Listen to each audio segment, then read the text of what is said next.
নমস্কাৰ মই এপলিনা টাইমেটলৈ স্বাগতম জনাইছো এই মুহূৰ্তত লৈ আহিছো ওয়েদাৰ আপডেট সমগ্ৰ গুৱাহাটী মহানগৰী এতিয়া অন্ধকাৰাচ্ছন্ন হৈ পৰিলক্ষিত হৈছে দিন দুপৰতে এক প্ৰকাৰ অমানিশা নামি অহাৰ দৰে পৰিৱেশ মুখলধাৰ বৰষুণ গাজনি ঢেৰেকনিৰে এতিয়া মুখলধাৰ বৰষুণ আহিছে বতৰ বিজ্ঞান কেন্দ্ৰৰ তৰফৰ পৰা আজিৰ দিনটোৰে পৰা 23 মাৰ্চ পৰ্যন্ত এলাৰ্ট জাৰি কৰাৰ পিছতে এতিয়া হঠাৎ বতৰে ধাৰণ কৰিছে ৰুদ্ৰ ৰূপ ৰাজ্যৰ প্ৰান্তে প্ৰান্তে মুখলধাৰ বৰষুণৰ সমান্তৰালভাৱে গুৱাহাটী মহানগৰীতো এতিয়া বৰষুণৰ বাবে স্থবিৰ হৈ পৰিছে জনজীৱন লৈছে এই মুহূৰ্তত টাইম 8 বিগ ব্ৰেকিং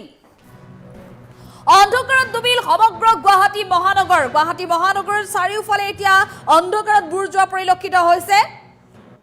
হঠাৎ প্ৰকৃতিৰ ৰূপ সলাইছে দিন দুপৰতে নামি আহিছে অমানিশা দিনৰ পোহৰতো আন্ধাৰৰ দৰে নিখাৰ দৰে পৰিৱেশ দেখিবলৈ পোৱা গৈছে ভয়ংকৰ বৰষুণ আৰু বিজুলী ঢেৰেকনি প্ৰচণ্ড মেঘৰ গৰ্জন শুনিবলৈ পোৱা গৈছে এফালে বিজুলী মাৰিছে প্ৰলয়ংকৰ ৰূপত মহানগৰীত আহিছে এতিয়া প্ৰচণ্ড বৰষুণ আকাশ ফালি অহা বৰষুণে স্থবিৰ কৰি পেলাইছে মহানগৰীৰ জনজীৱন এতিয়া কৰিলক আপোনাৰ দোকান বজাৰ বা ঘৰৰ বাহিৰৰ অন্য জৰুৰী কাম যাতে আৰু বেছি ভয়াবহ পৰিস্থিতিৰ সৃষ্টি নহয় তাৰ পূৰ্বে আপুনি আপোনাৰ প্ৰয়োজনীয় অত্যাৱশ্যকীয় কামসমূহ কৰিলওক অসমৰ লগতে উত্তৰ পূৰ্বাঞ্চললৈ জাৰি কৰা হৈছে এলাৰ্ট কোলা ডাৱৰে সানি ধৰিছে সমগ্ৰ আকাশ অসমৰ লগতে সমগ্ৰ উত্তৰ পূৰ্বাঞ্চললৈ এলাৰ্ট জাৰি কৰিছে অসমৰ কেইবাখনো জিলাৰ বাবে আজিৰে পৰা 23 মাৰ্চলৈকে ইয়েলো এলাৰ্ট জাৰি কৰিছে বতৰ বিজ্ঞান কেন্দ্ৰৰ তৰফৰ পৰা কোকৰাঝাৰ ধুবুৰী চিৰাং গোৱালপাৰা বঙাইগাঁও বৰপেটাৰ বাবে ইয়েলো এলাৰ্ট জাৰি কৰিছে বাক্সা বজালি নলবাৰী কামৰূপ মেট্ৰৰ বাবে ইয়েলো এলাৰ্ট জাৰি কৰিছে বতৰ বিজ্ঞান কেন্দ্ৰৰ তৰফৰ পৰা এফালে ডিমা হাছাও কাছাৰ শ্ৰীভূমি হাইলাকান্দি লখিমপুৰৰ বাবে ইয়েলো এলাৰ্ট জাৰি কৰিছে আৰু ইয়াৰ উপৰিও ধেমাজি ডিব্ৰুগড় তিনিচুকীয়াৰ বাবেও জাৰি কৰা হৈছে ইয়েলো এলাৰ্ট সমগ্ৰ ৰাজ্যজুৰি বতৰ বিজ্ঞান কেন্দ্ৰৰ তৰফৰ পৰা এলাৰ্ট জাৰি কৰাৰ মাজতে এতিয়া হঠাৎ প্ৰকৃতিৰ ৰূপ সলোৱা দেখিবলৈ পোৱা গৈছে মুখলধাৰ বৰষুণ গুৱাহাটী মহানগৰীত এতিয়া চাৰিওফালে এক অন্ধকাৰাচ্ছন্ন পৰিৱেশ দেখিবলৈ পোৱা গৈছে দিনৰ ভাগতে মহানগৰীৰ আকাশ ক'লা হৈ আহিছে অন্ধকাৰত বুৰ গৈছে এক প্ৰকাৰ পুৱাৰ ভাগতে বৰ্তমান 9:35 পুৱাৰ সময় কিন্তু পুৱাৰ সময়ছোৱাতে এতিয়া সন্ধিয়াৰ দৰে পৰিৱেশৰ সৃষ্টি হৈছে সন্ধিয়াৰ সময়ত 7:30 বজাত 8:30 বজাত যেনে ধৰণৰ হয় ঠিক তেনে ধৰণৰ এতিয়া পৰিৱেশ দেখিবলৈ পোৱা গৈছে সমগ্ৰ গুৱাহাটী মহানগৰীতে ৰাজ্যৰ অন্যান্য প্ৰান্ততো বতৰ বিজ্ঞান কেন্দ্ৰৰ তৰফৰ পৰা যেটো এলাৰ্ট জাৰি কৰিছে যিকোনো মুহূৰ্ততে মুখলধাৰ বৰষুণৰ সম্ভাৱনাৰ কথা কৈছে অন্যান্য জিলাসমূহতো বতৰ বিজ্ঞান কেন্দ্ৰৰ তৰফৰ পৰা এলাৰ্ট জাৰি কৰাৰ লগে লগে এতিয়া এলাৰ্ট জাৰি কৰাৰ লগে লগে হঠাৎ আহিছে প্ৰচণ্ড বৰষুণ গাজনি ঢেৰেকনিৰে প্ৰচণ্ড বৰষুণ আহিছে গাজনি ঢেৰেকনিৰে আৰু এই মুহূৰ্তত মোৰ সৈতে অভিলাষ আছে বৰ্তমান গুৱাহাটী মহানগৰীৰ পৰিৱেশ দেখুৱাবলৈ মই অভিলাষৰ সৈতে সংযোগ হ'বলৈ চেষ্টা কৰিম অভিলাষ যেহেতু সমগ্ৰ গুৱাহাটী মহানগৰীতে অন্ধকাৰাচ্ছন্ন হৈ পৰা পৰিলক্ষিত হৈছে বতৰ বিজ্ঞান কেন্দ্ৰৰ তৰফৰ পৰা 20 মাৰ্চ অৰ্থাৎ আজিৰ দিনটোৰ পৰা 23 মাৰ্চ পৰ্যন্ত এলাৰ্ট জাৰি কৰিছিল তাৰ পিছত এতিয়া হঠাৎ প্ৰকৃতিৰ ৰস্ত হৈছে বৰ্তমানৰ পৰিৱেশ আপুনি আগবঢ়াই যাওক আমাক দৰ্শকসকলৰ বাবে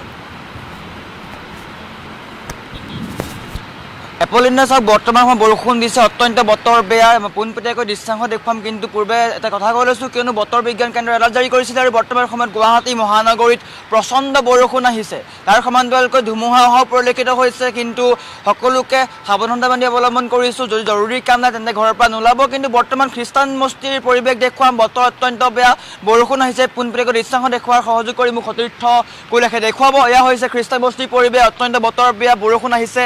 পুৱাৰ ভাগলৈকে কিন্তু বৰষুণ অহা নাছিলে বতৰ অৱশ্যে ক'লা কৰি আহিছিলে কিন্তু বৰ্তমান সময়ত বৰষুণ অহা পৰিলক্ষিত হৈছে বতৰ বিজ্ঞান কেন্দ্ৰ এলাৰ্ট জাৰি কৰিছে কেইবাদিন পৰ্যন্ত বৰষুণ আহিব পাৰে যদি সঁচাকৈ বৰষুণ আহে তেন্তে গুৱাহাটী মহানগৰীত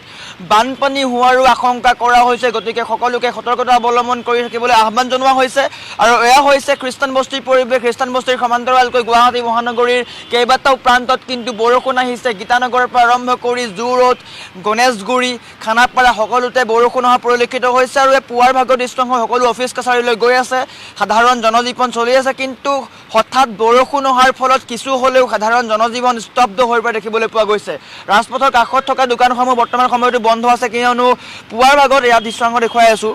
যিসকল লোক অফিচ কাছাৰীলৈ ওলাই আহিছে তেওঁলোক কিন্তু বৰ্তমান সময়ত ৰাজপথৰ কাষত আবদ্ধ হৈ থাকিবলগীয়া হৈছে বতৰ অত্যন্ত বেয়া বৰষুণ আহিছে বৰষুণৰ সমান্তৰালকৈ ধুমুহা গাজনি অহাও পৰিলক্ষিত হৈছে যদি আপোনালোকৰ জৰুৰী কাম নাই তেন্তে ঘৰৰ পৰা নোলাব যিসকল মহানগৰবাসীক কৈছোঁ, যিসকলে বাতৰিটো চাই আছে, মহানগৰবাসীলৈ এটা আহ্বান, যদি আপোনালোকৰ অত্যাৱশ্যকীয় কাম নাই তেন্তে ঘৰৰ পৰা নোলাব, কিয়নো বতৰ অত্যন্ত বেয়া। আকাশ গোমা কৰি আহিছে,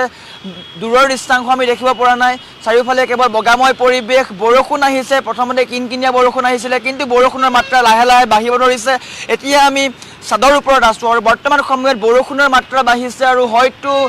2-3 ঘণ্টাৰ ভিতৰত কিন্তু মুখলধাৰ বৰষুণ হ'ব পাৰে। তাৰ সমান্তৰালকৈ 80 পৰা 90 কিলোমিটাৰ বেগত ধুমুহা আহিব পাৰে। গতিকে সকলোৱে সতৰ্কতা অৱলম্বন কৰক। বতৰ বিজ্ঞান কেন্দ্ৰই কেইবাখনো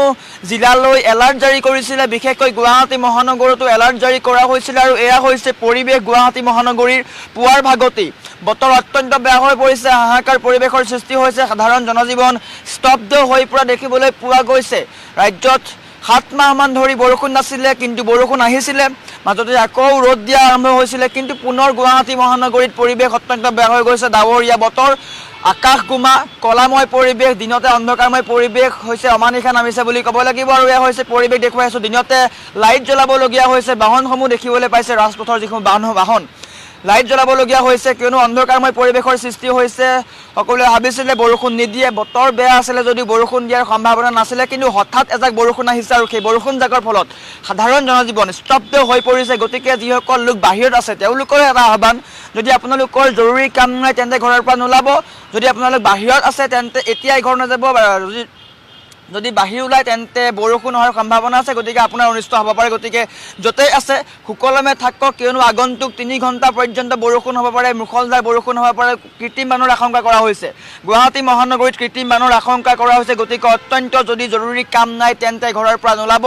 বতৰ বিজ্ঞান কেন্দ্ৰই কেইবাখনো জিলালৈ জাৰি কৰিছিলে এলাৰ্ট, আৰু এলাৰ্ট জাৰি কৰাৰ পিছতে অৱশ্যে বতৰ অত্যন্ত বেয়া হৈ গৈছে। বৰষুণ লাহে লাহে বাঢ়িছে, মুখলধাৰ বৰষুণ আহিব, কিনকিনীয়া বৰষুণৰ পৰা বৰষুণৰ মাত্ৰা বাঢ়িছে, তাৰ সমান্তৰালকৈ গাজনি মাৰিছে, বজ্ৰপাতৰো সম্ভাৱনা আছে। গতিকে সতৰ্কতা অৱলম্বন কৰক। আনফালে যদি চাওঁ তেন্তে ৰাজ্যৰ কেইবাটাও প্ৰান্তত কিন্তু বৰষুণ আহিছে, বৰাক উপত্যকাৰ পৰা আৰম্ভ কৰি সকলোতে বৰষুণ অহা আৰম্ভ হৈছিলে। আৰু এয়া হৈছে গুৱাহাটী মহানগৰীৰ পৰিৱেশ, গুৱাহাটী মহানগৰীৰ কেইবাটাও প্ৰান্তত বৰষুণ অহা আৰম্ভ হৈছে, মুখলধাৰ বৰষুণ আহিছে। যদি এনেকৈয়ে 3 পৰা 4 ঘণ্টা পৰ্যন্ত যদি বৰষুণ দিয়ে তেন্তে বানপানী হোৱাৰো আশংকা কৰা হৈছে। বানপানী হ'ব পাৰে। ইতিমধ্যে অনিল নগৰ, নবীন নগৰ এইসমূহত এলাৰ্ট জাৰি কৰি দিয়া হৈছে, কিয়নো বতৰ অত্যন্ত বেয়া। বতৰে হঠাৎ ৰূপ সলাইছে, কল্পনা কৰা নাছিলে বতৰে ৰূপ সলোৱাৰ কথা, কিন্তু বৰ্তমান সময়ত দেখিবলৈ পোৱা গৈছে বতৰে সঁচাকৈ ৰূপ সলাইছে, হাহাকাৰ পৰিৱেশৰ সৃষ্টি কৰিবলগীয়া হৈছে। আৰু এনেকৈ বতৰ বিজ্ঞান কেন্দ্ৰৰ এলাৰ্টৰ পিছতেই সকলোৱে ভাবিছে যে বৰ্তমান সময়ত বৰষুণ আহিব নে নাহে, আৰু বৰষুণৰ মাত্ৰা বাঢ়িছে। যদি আমি সম্ভৱ ৰাজপথৰ দৃশ্যসমূহ দেখুওৱাৰ চেষ্টা কৰিম, দুয়োলোকে জুম কৰাৰ চেষ্টা কৰিম। এয়া হৈছে ৰাজপথ, বতৰ অত্যন্ত বেয়া, আৰু এনেকৈ সাধাৰণ জনজীৱন স্তব্ধ হৈ পৰিছে। গুৱাহাটী মহানগৰীত এলাৰ্ট জাৰি কৰিছিল, আৰু গুৱাহাটী মহানগৰীত এলাৰ্ট জাৰি কৰাৰ পিছতেই বতৰ অত্যন্ত বেয়া হৈ গৈছে, হাহাকাৰময় পৰিৱেশৰ সৃষ্টি হৈছে।